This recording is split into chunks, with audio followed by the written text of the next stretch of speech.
Welcome back. Tonight we are stepping into a quiet story where one bad job offer turns into something impossible. Today's story follows a broke night guard watching cameras at an abandoned motel.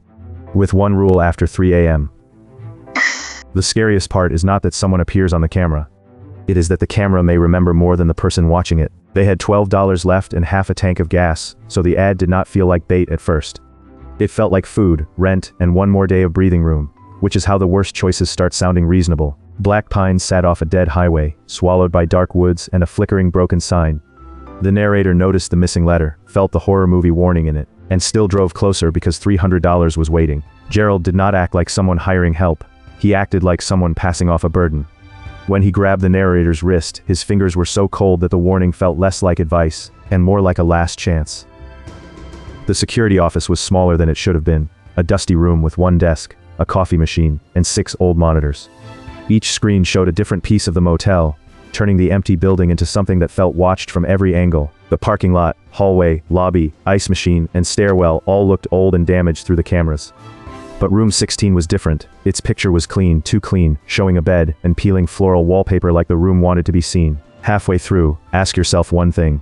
Would you trust the rule, or would you run before sunrise? The narrator looked up from their phone and saw someone sitting on the bed in room 16.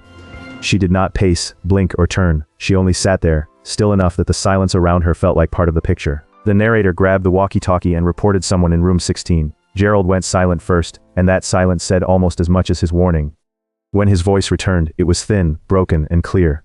Do not look at her face. Then the woman lifted one arm and pointed directly at the camera. The narrator leaned closer before thinking, and noticed the impossible detail.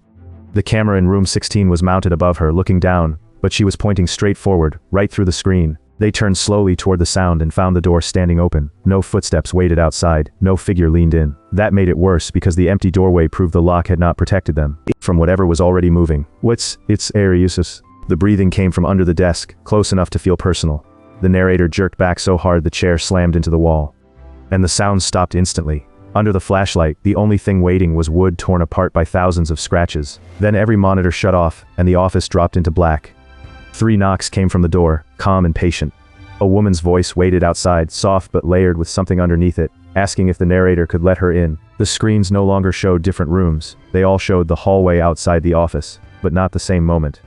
On one screen, the woman stood far away. On the next, she was closer. On another, she was almost at the door. A faded Polaroid lay on the desk, though it had not been there before.